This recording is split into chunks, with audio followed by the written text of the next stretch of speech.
Hello YouTube and welcome to the nation of free to play. I'm Mr. Mondstadt and the Genshin version Lunar 3 special program livestream just ended, which means it is time to talk about the banners, the kits of the new units Durin and Jahoda, as well as give you my F2P poll priority list, so make sure to stick around till the end. Also, Hoyo announced that they are gonna buff some older characters with the next update. I will talk about that briefly here, but will make a follow-up video as well, of course, where I can go into more detail. First of all, let's have a look at the 5 stars on banner. In version Lunar 3 aka 6.2, we will be getting Durin, Venti, Xilonen and Varesa, plus Jahoda will be the new 4 star. Since everybody seems most excited for Durin's release though, let's start here. Durin is a 5-star Pyro Sword user, the only Pyro Sword other than Bennett in fact, so the bar is very high. He works as a sub DPS / support unit and offers 2 different playstyles, but I will get to that in a bit. Before I can talk about his talents and overall kit, there's one more topic to cover, and that also has to do with the buff of the older characters. Durin counts as a special kind of character, namely a magic or hexerai unit. Now, what in the witchcraft is that? These characters are part of a certain group and will receive buffs in version Lunar 3. This group, let's just call them hexerai units, yes, that's how you say it, trust me, for the remainder of the video, are basically part of a new faction. Similar to Nordcry units who enable Nascent and Ascendant Gleam and Lunar reactions, hexerai characters also work together and can improve certain team cores. These hexerai characters are Albedo, Fischl, Mona, Sucrose, Razor, Klee, Venti and of course Durin. However, there might be more members in the future. Alice, Nicola, even Vaka could be possible additions to the circle, however that is all speculative. All of these older units will receive some buffs with the next update, which means that if you own one or multiple of these units, you can be happy about that. That is the TLDR. The in-depth video will follow, where I will talk about all the buffs and how that will affect the current meta. So make sure to subscribe so you don't miss it. Alright, with that said, back to Durin. Let's start with his normal attacks. He will strike enemies with his sword, whether you use a normal or a charge attack. This is not very spectacular in itself, and unless you want to turn him into a main DPS, this is his least important talent. His elemental skill is more important and also more complex. If you press it, Durin will restore energy to himself. How much depends on your talent level, but it seems to be enough that his energy recharge requirements are very low, if not zero.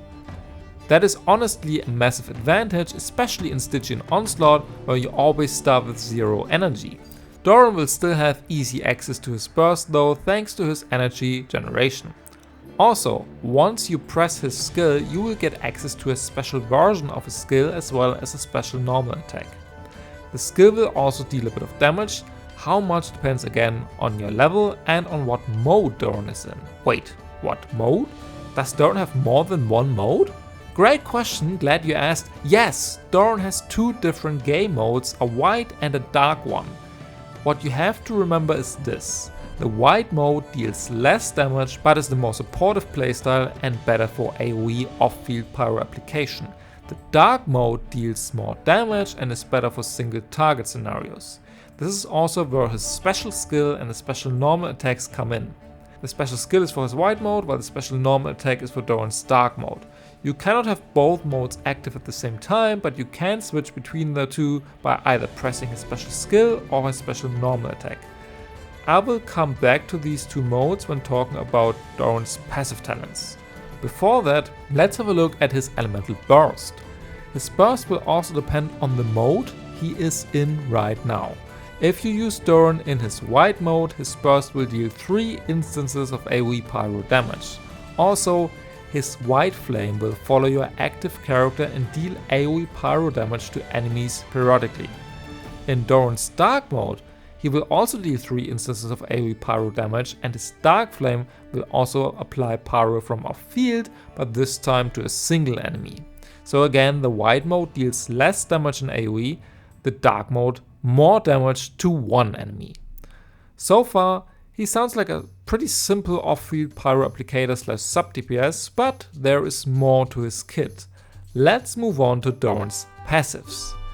When he uses his burst, he will gain one of the two effects depending on his mode. If he is in white mode, if nearby party members trigger a pyro reaction other than vaporize or melt, so burning, crystallize, swirl or overloaded, the enemy's resistance to pyro and the corresponding element is decreased. Again, this does not work in vape or melt teams, and that is because of Durin's dark mode effect.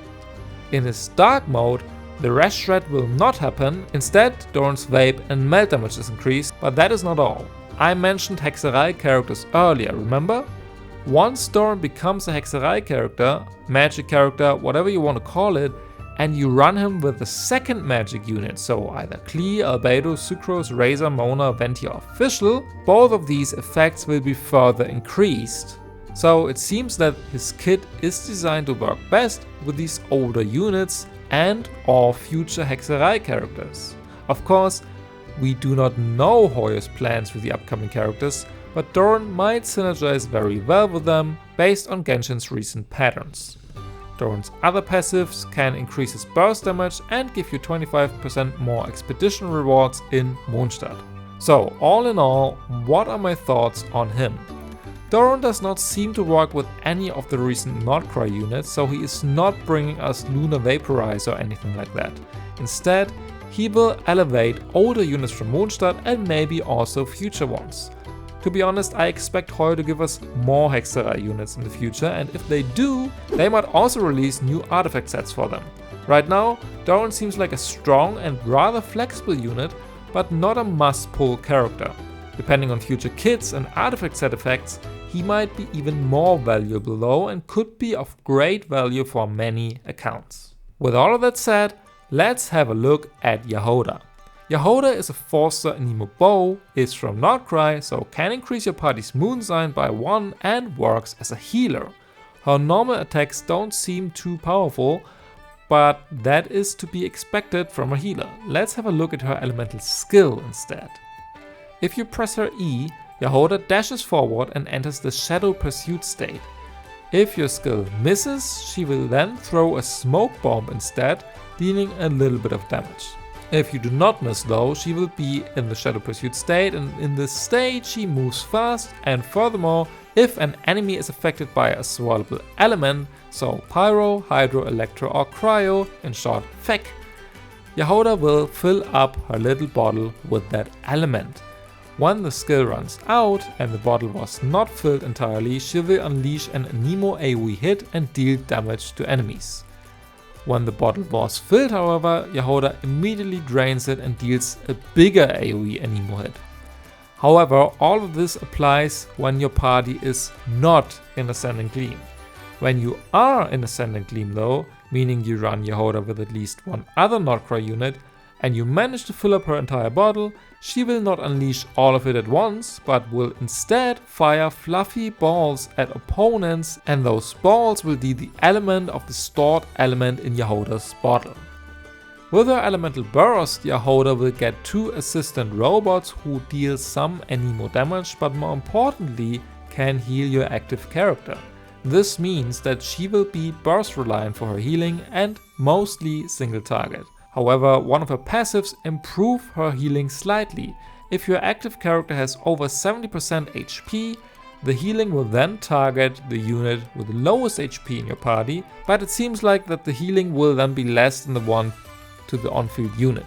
However, the on-field unit that has over 70% HP will instead have their elemental mastery increased, which can be very useful for Nordcry damage dealers.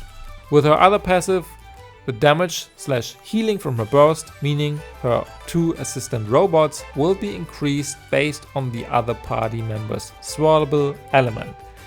These bonuses are nothing crazy, but a nice to have free upgrade. And last but not least, Jahoda will save 25% time when you send her on a Nordcry expedition. To be honest, as much as Jahoda is one of my favorite characters from Nordcry, I doubt that she's gonna shake the meta a lot. She does not provide access to a new Lunar reaction, so no Lunar Swirl for now.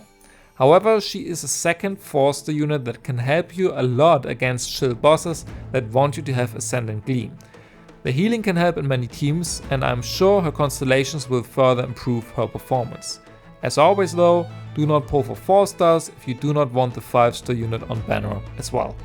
Alright, with the new units out of the way, let's have a look at the rerun characters in version Luna 3. And this time, I want to start with the Archon rerun, Venti. The Anemone Archon has fallen off in the meta a lot over the last couple of years.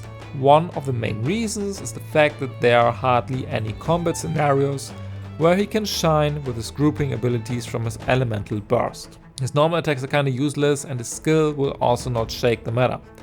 Venti's unique selling point was always his burst and its ability to continuously swirl an infused element.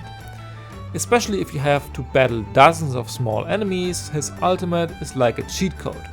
However, as I said, his burst can only group small enemies and does not really affect bosses. So, in a normal patch, Venti would be an easy skip. However, the Drunk Bard is one of the Hexerei characters that will receive buffs in the next update, and even though I will talk about all of the buffed units in a follow-up video, I can't really give you an objective pull priority list without having a brief look at his overworked kit. So, after Venti became a Hexerei unit, while his burst is active, his normal attacks will be Anemone infused and deal more damage than before. Also, if you have at least 2 Hexerei characters in your party and Venti's burst is active, if another party member other than him triggers a swirl reaction, that character's damage will then be increased as well as Venti's burst damage. So far the only other Hexerei unit that can trigger a swirl reaction is Sucrose, but again we might be getting more in the future.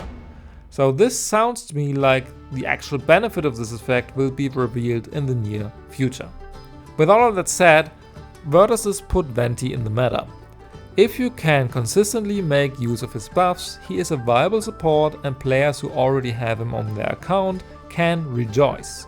However, whether he is worth pulling for F2Ps in 2025 still depends on a lot of factors like future content and future synergies. If Hoyo suddenly decides to give us AoE all the time, sure, he can be a good pull. But personally, I would not rush in wishing for him just yet, if you know what I mean. Also, Venti will be getting a new signature weapon. This one definitely looks very good on him and seems to put more emphasis on his actual damage, but trip aside, there are probably better 5-star statistics to target as an F2P player. Now, the Mondstadt companions are out of the way, let's move on to the Natlan squad. Varesa is getting her first rerun. She is an Electrocatalyst DPS whose kit centers around plunging attacks. She charges forward, leaps up in the air and slams enemies with her butt. Thanks to her skill and charge attacks, she can do that repeatedly. With Flynn's release, there was a lot of competition for the strongest electro carry in the game, but to be honest, despite their element, the two of them are not that similar. While Flynn's deals his damage with the lunar charged reaction, Varesa's hits are raw damage numbers with high multipliers. That means that she is not reliant on any elemental reactions and therefore can be played in different team cores. Her best team is overloaded with C6 Shavrus, ideally C6 Yansan and Mavuika. However, Durin will probably synergize very well with her as well, so you could replace Mavuika in the team if you don't have her or want to play her in a second team. If Overload is not for you, Farina and Shenyun are her other best supports as of right now.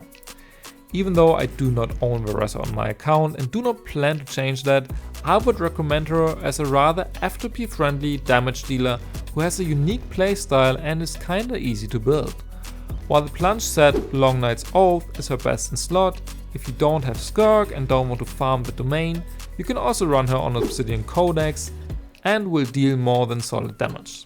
Overall, Varesa is a top 5 DPS in the game right now, and if you need a strong electro DPS for your account, she will probably be a great pull for you. If you already have Flynn's though, you can definitely get away without her. I do not have either of them and my strongest electro unit is Raiden, so in electro shield scenarios I am cooked. However, so far I could always make my way through any limitations, so don't feel forced to pull for her just because of that. One last thought, bear in mind that she is a Natlan DPS and will probably not get too many buffs or better supports in the near future. Durin will work with her, but after that I don't think she will benefit much from the next 5 stars, whereas Colombina might be a buff to Nordcry units. So the power level of who is best, second or third best DPS in the game might change. Still, I expect Varesa to be a viable and good damage dealer for the next year at least, so if you like her design and playstyle, no reason to not pull for her. And last but not least, we have Xilonen. She is getting her second rerun already, and while she is no longer as uniquely broken as on her release, she still is one of the best healers/supports in the game and best in slot for Mavuika. With her skills, she can shred resistances of Pyro, Hydro, Electro, Cryo and Geo by up to 36% on talent level 10, and she does that to multiple elements at the same time, based on your party. On top of that, her burst heals your active character back up based on her defense, and trust me, she can heal a lot. On top of that, she regenerates a lot of fighting spirit from Mavuika as well, so that she will get her burst back very fast. She's super easy to build and you can just give her some ER and don't have to worry about crit stats. Favonia's sword is a great weapon for her, but you can also give her the Natlan craftable for more defense and healing. For artifacts, she can run the hero set, Archaic Petra or Instructor, depending on what your party needs. I pulled my Xilonen back in 5.1 and have been using her a lot in all sorts of endgame. However, she hardly deals any damage, and while she used to be one of the very few non-Anemone units that could shred resistances on her release, since then we've gotten Citlali who can shred Hydro and Pyro, Escoffier for Hydro and Cryo, Lauma for Hydro and Dendro, or now Durin with anything except Hydro and Cryo, so if you have some of these units, you don't necessarily need Xilonen on your account. Still, she is a super versatile support, a dying breed in Genshin so to speak, and in conclusion, not every account needs her, but almost every account will benefit from having her. And with that, all the units featured in version Luna 3 are covered, which means it is time for my F2P poll priority list. But before that, if you enjoy my videos, please do me a favor and check whether you are subscribed already, because the big majority of my audience is not, and I would really appreciate your support. It's free and you won't miss out on any videos this way, so win-win. Alright, now back to the topic. Overall, this lineup is very stacked, so kinda hard to skip in general. However, Colombina will probably be released the next patch, so keep that in mind before you make your decision. The highest priority, and with that the number 1 spot, goes to Durin. This might be a bit of a bold statement as of right now, but his ability to shred Pyro, Dendro, Electro, Geo and Anemone resistance, combined with his off-field Pyro application and his second, more damage-oriented form, make him sound very valuable and not restrictive at all. He can work with Varesa, Wanderer, Navia, Knight, Raiden, Clara, Mualani, Arlecchino, Lineage, Chaska, Yoimiya, of course Neviet. The list of potential partners is long. Plus, I expect Hoyo to release more Hexerei characters in the future as well, who might be even more reliant on a strong sub-DPS like him, but that remains speculation at this point. If you have the Primo funds and are considering him, I would recommend him as a new unit, and also dragons have never really been a bad pull in Genshin. In the second spot we have Xilonen. Another very close call, but generally I value supports more than damage dealers, which is why she still gets the second spot. Xilonen is a super versatile rest shredding unit that will also keep your party alive. In fact, one of the best defensive characters in the game, even 1 year after her release. However, you do not need her for any specific team, and therefore she is rarely the overall best in slot, but basically always a very good option. The third spot goes to Varesa. She is the only classic main DPS this time, and if you are in dire need of a strong electro carry, she might even be the main pull priority on your list. She's very strong, versatile, easy to build and offers a pretty unique playstyle. Personally, I am tempted to get her, but with so many other upcoming 5-stars on my wish list, I will have to stay disciplined. And the fourth slot goes to Venti. Now hear me out. It is not like the last couple of times when he reran. The buffs bring him back to the meta, at least in some teams with Hexerei characters. Still, he is an old unit and with that more likely to be power grabbed in the future. If you already have him, you can be excited for his free upgrade to him and your account. If you do not have him already though, picking him up now can be worth it, especially if you like his character, but as a general advice, I think the other 5 stars can improve your account even more. Still, with these buffs on the way, who knows what Hoyo has planned next. And with that, we've reached the end of this week's video. As always, these videos are meant to help you in making your decision if you have limited amount of primos to spare in terms of the current meta, but that does not mean you should not summon for whoever you want. Genshin is a game and meta is not the most important thing about it, so wish for whoever brings you the most joy. Personally, I'm looking forward to Luna 3 and can't wait to see some Mondstadt characters being used in the endgame content again. I hope this video helped you in making your poll decisions for the next patch. If so, please leave a like or subscribe to my channel. Also let me know who you are pulling for next. Do you want Durin, Varesa, or maybe have a drink with Venti? Leave a comment down below and let me know. Personally, I will go for Durin and save the rest for Colombina and whoever else is coming. I already have Xilonen, and even though Varesa and Venti would be nice upgrades to my account, I want to guarantee a few units in the future, so Durin it is. Thanks again for watching, good luck on your polls, and I will see you in the next video. Bye!